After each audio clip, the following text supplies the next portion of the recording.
उनसे आग्रह होगा, मैं नहीं साहब, हमको हम डालने दीजिए। पीड़ा में हम थे, सफलता में हम थे, संघर्ष में हम थे, मैं नहीं हम, तो उसको वो रहने दें, ये आग्रह होगा। अगर नहीं देते हैं तो नीतीश कुमार जी आप क्या करेंगे? आप बताते हैं कि आपने विशेष नागरिक दर्जे की मांग को छोड़ दिया।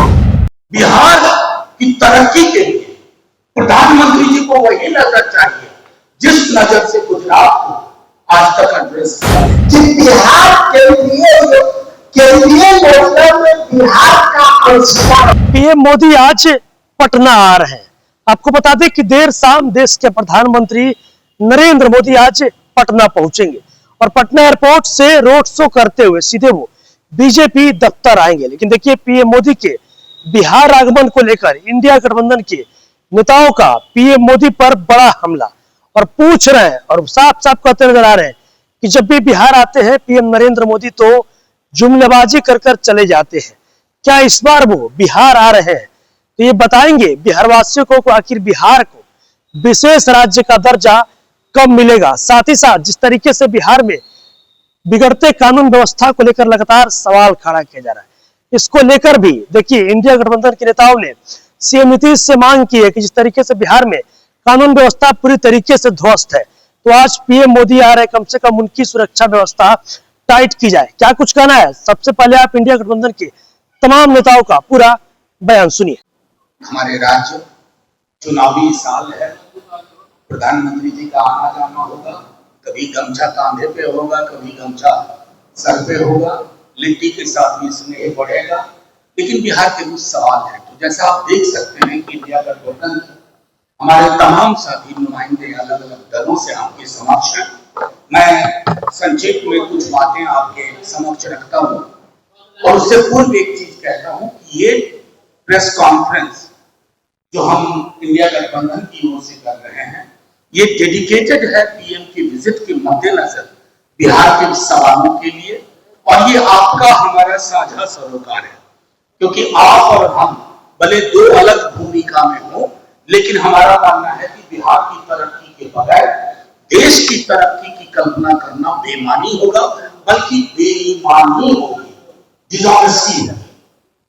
तो माननीय प्रधानमंत्री जी से पहला आग्रह है कि प्रधानमंत्री जी को मैं परसों सुन रहा था, परसों भुज में बोल रहे थे, पहलगाम की पीड़ा के बाद इस देश ने मैं भुला दिया था, हम के माध्यम से बात हो रही थी। जो हम बिहारियों का भाव होता है, एक औसत बिहारी को भी मैं नहीं बोलता, हम बोलता है। लेकिन प्रधानमंत्री जी अतिरेक में और न जाने किस चीज में बह करके मैं बोलने लगे। उनसे आग्रह होगा, मैं नहीं साहब, हमको हम डालने दीजिए। पीड़ा में हम थे, सफलता में हम थे, संघर्ष में हम थे, मैं नहीं हम, तो उसको वो रहने दें, ये आग्रह होगा। दूसरा माननीय प्रधानमंत्री जी से आग्रह है, प्रश्न की शक्ल में नहीं, गुजारिश की शक्ल में। प्रधानमंत्री जी विशेष राज्य का दर्जा बिहार खैरात में नहीं मांग रहा है। बिहार के नक्शे को देखिए, औपनिवेशिक शासन काल से हमारी अवस्थिति को देखिए, विशेष राज्य के दर्जे के बगैर बिहार की जो समावेशी विकास की कल्पना हम करना चाहते हैं वो नहीं हो पाता। आप कहते हैं, आपके लोग कहते हैं कि नहीं, आप नए फाइनेंस कमीशन के हिसाब से ये नहीं हो सकता, इसे मूर्ख बना रहे हैं। ये एग्जीक्यूटिव डिसीजन था और एक एग्जीक्यूटिव डिसीजन से पैरामीटर बदले जा सकते हैं। अगर बिहार के साथ ईमानदारी से आपको खड़ा होना है, उम्मीद है आप इस पर बात करेंगे। तीसरी चीज, माननीय प्रधानमंत्री जी, महागठबंधन जब तेजस्वी जी के नेतृत्व में सरकार में शामिल था तो जातिगत सर्वेक्षण हुआ, उसके आधार पर आरक्षण का दायरा बढ़ा। प्रॉक्सी तरीके से किसने कहा कोर्ट में क्या विरोध उत्पन्न किए, सब आपके हाथ में है प्रधानमंत्री जी। इसको 9वीं अनुसूची में डालिए और जो बढ़े हुए आरक्षण का दायरा उसको विवाद से बचाइए। रिलक्टेंटली ही सही, डगमगाते हुए सही, आज आप रास्ते पे आए।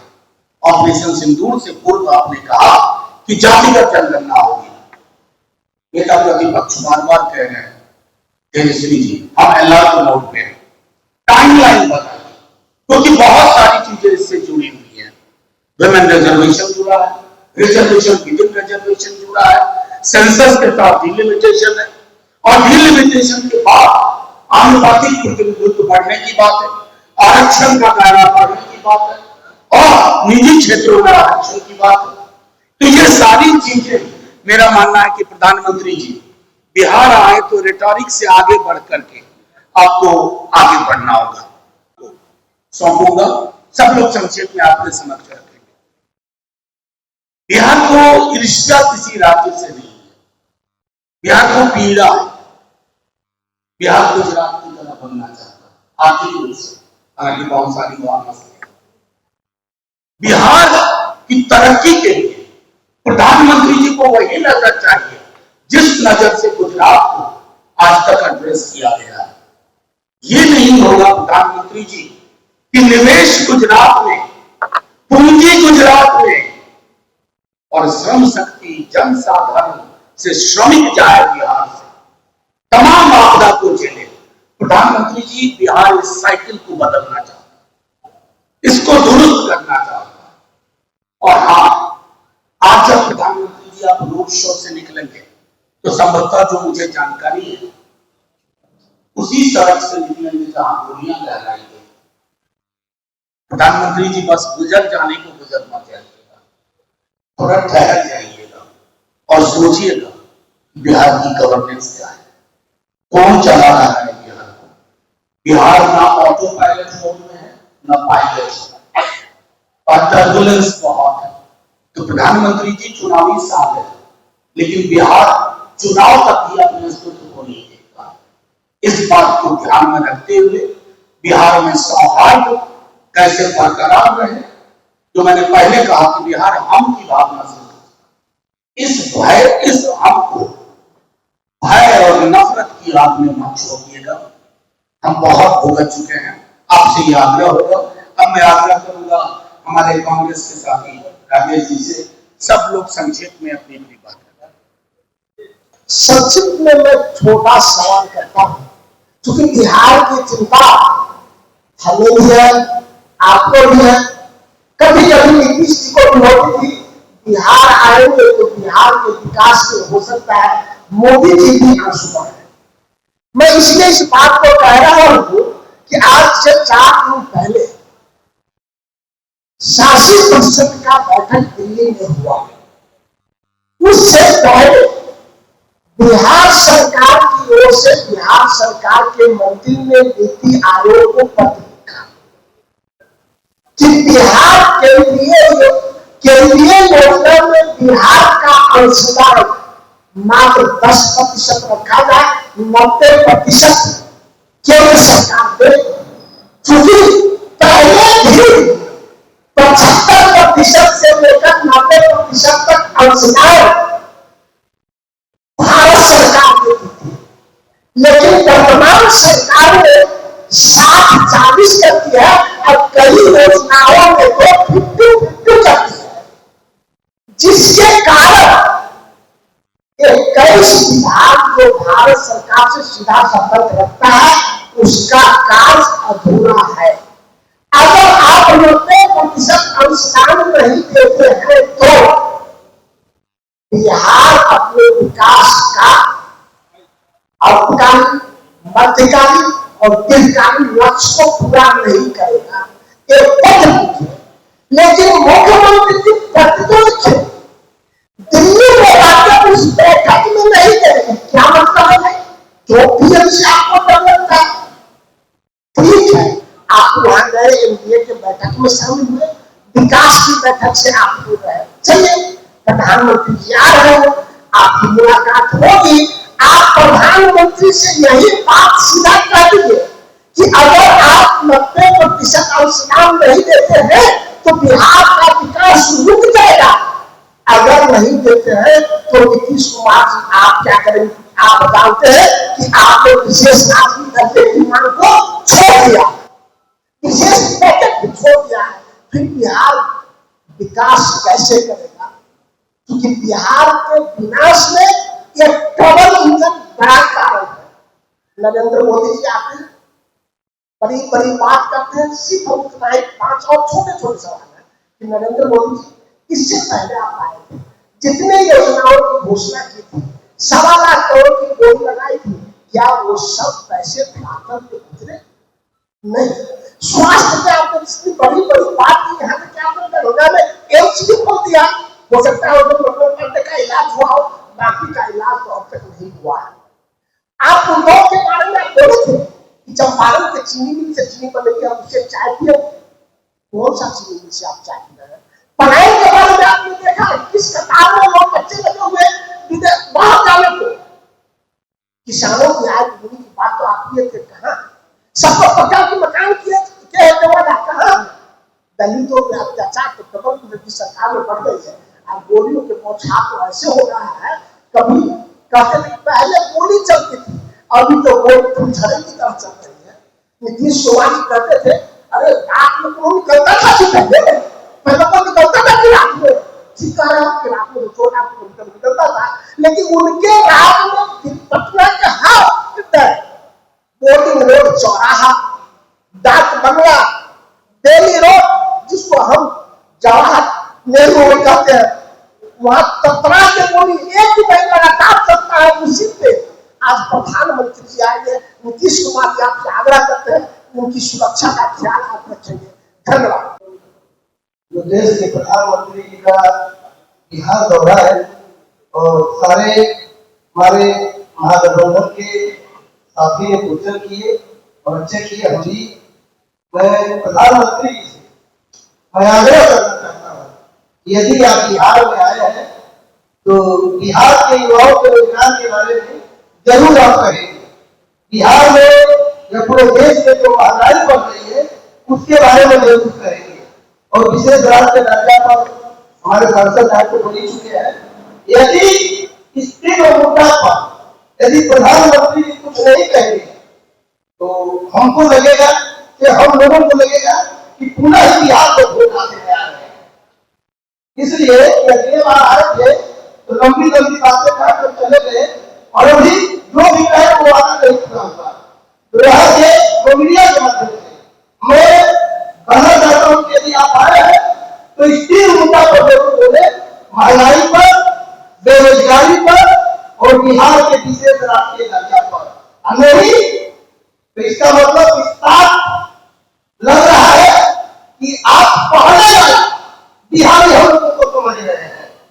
इसलिए याद हो, यदि बिहार में वास्तव में आपसे प्यार है, आज के दिन में सभी बिहार वासियों को दर्द है, तो तीनों चीज ऐलान करना चाहिए। नहीं तो फिर आने वाला यही बिहारी जो 19 में आपने वादा कर गए, फिर वादा कर गए, अब यह बिहारी आपका बात मानने वाला नहीं। जो प्रश्न हम लोग पूछना चाहते हैं उसकी चर्चा मनोज जी ने और अन्य साथियों ने की है, उसकी लंबी फहरिस्त और बनाने की जरूरत नहीं है। मैं सिर्फ ये कहना चाहता हूँ कि जब जब चुनाव के मौके आते रहे हैं पिछले दिनों में, तो प्रधानमंत्री जी आते हैं और तरह तरह की घोषणाएं करके चले जाते हैं और ये सब कुछ जुम्मेदारी बनकर रह जाती है। तो कृपा करके इस बार प्रधानमंत्री ये तो बताएं कि पिछले चुनावों के दरमियान जो उन्होंने घोषणाएं की, जो जुमलेबाजी की, वो जुमलेबाजी न रख करके हकीकत में बदले और उसको एक टाइम फ्रेम के भीतर वो क्या कर सकते हैं ये तो बताएं।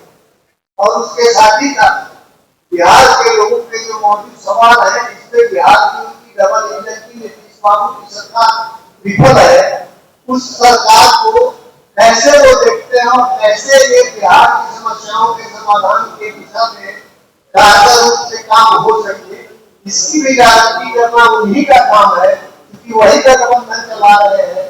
अब वो कब मिलते हैं, कब रुकते हैं, कब मान जाते हैं, ये उनके बीच का मामला है। बिहार की जनता को जो किए गए वायदे उनके अधूरे हैं, वादा काफी है, उसको पूरा कराने की मांग करती है बिहार की जनता और जुमलेबाजी से अलग हट करके हकीकत में सरजमीन पर काम हो इसकी मांग करती है। ये धन्यवाद। प्रधानमंत्री बिहार आ रहे हैं और उनका स्वागत है, लेकिन बिहार के लंबित जो सवाल हैं उसके प्रति वो चुप्पी तोड़े। बिहार में मजदूरी और मामले का महा घोटाला हो रहा है और आपको आश्चर्य होगा, मैं आप लोगों के माध्यम से कहना चाहूंगा कि 245 रुपए में मिट्टी काटने और मिट्टी ढोने का एक मजदूर प्रधानमंत्री हमारे सामने उपस्थित कर रहे हैं और बिहार के चीफ मिनिस्टर हमारे सामने उपस्थित कर रहे हैं, तो मैं मानूंगा कि सचमुच में आप देश की जमीन पर खड़ा होकर राजनीति कर रहे हैं। मनरेगा मजदूरों को मात्र 245 रुपए दिन भर की मजदूरी मिलती है। रसोईया को 1650 रुपए में महीना भर काम दिया जाता है। आशा बहनों को 3 से 4 हजार रुपये महीना भर में मिलता है। आंगनबाड़ी सेविका को 45 से 7 हजार रुपया मिलता है और ये संपूर्ण देश में सबसे कम है। तो ये चुप्पी आपको तोड़ना पड़ेगा। जीविका कैडर को मासिक मानदेय नहीं मिलता है। यहाँ तक कि सबसे जरूरी काम हमारे समाज में सैनिटेशन वर्कर करता है, सफाई मजदूर करता है। उन सफाई मजदूरों के प्रति हमारा दिल्ली की जो सरकार है कहीं से संवेदनशील नहीं है, जो सामाजिक तौर पर भी सबसे पिछड़ा है और आर्थिक तौर पर भी पिछड़ा हुआ है। तो ये एक बड़ा सवाल है, प्रधानमंत्री सवाल पर चुप्पी तोड़ेंगे। बिहार में महिलाएं कल के फांस के बोझ तले करा रही हैं। हजारों हजार महिलाएं गांव छोड़ करके भाग रही हैं और ये माइक्रो फाइनेंस का लूट और गबन से पूरा बिहार परेशान है। 32% तक ब्याज दिया जा रहा है। मुझे लगता है कि प्रधानमंत्री को जरूर इस पर अपनी आवाज बोलना चाहिए, अपनी बात बतानी चाहिए देश के सामने। हमारे बिहार के साथ मैं मानता हूं कि सबसे बड़ी नाइंसाफी है कि देश का 7th oldest university Patna university आज भी केंद्रीय विश्वविद्यालय नहीं बना है। एक एक बिहारी के साथ मैं मानता हूं ये नाइंसाफी है।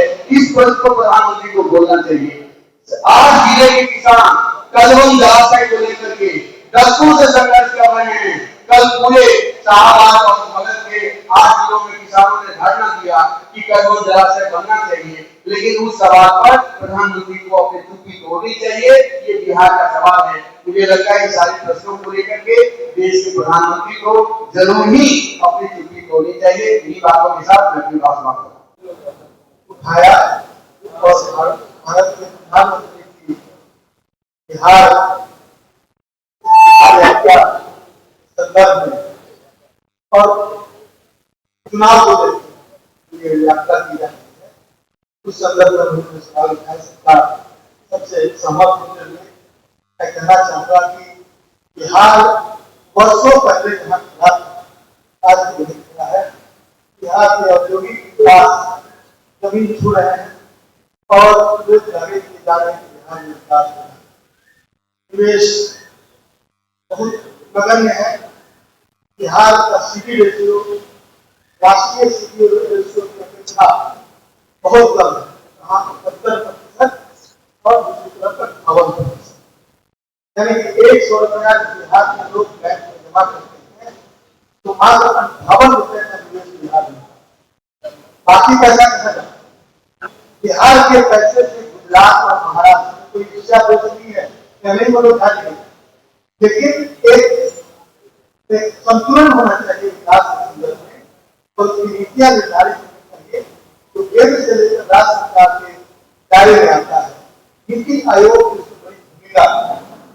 तो जब बिहार के विकास की बात क्यों ही सड़क पर घूमकर और रोड शो कर करने से बिहार का विकास हो जाता और होने की संभावना हो तो हम करते। लेकिन मुझे लगता है कि मूल बातों पर प्रधानमंत्री को ध्यान देना होगा कि बिहार का इकोनॉमिक डेवलपमेंट, इंडस्ट्रियल डेवलपमेंट जो बात है और सबके सभी कालों की एक ही चाहते हैं कि बिहार में विशेष विकास करेगा तो पहले ही कर दिया गया है। मैं समझता हूँ प्रधानमंत्री और पूरे बिहार के विकास न होने के आगे न बढ़ने के कारणों का पता करके और वो बताया गया है बिहार के विकास अपने डिलीवरी करें। तो 2 महीना का वक्त चुनाव से पहले आप डिलीवर नहीं करते तो बिहार की जनता भी कुछ और सोचने के लिए। धन्यवाद। तो अभी आपने देखा जो इंडिया गठबंधन के तमाम नेताओं का क्या कुछ कहना था। आपने वो तमाम चीजें इस वीडियो में देखी है। सहयोगी पंकज के साथ मैं रोहित।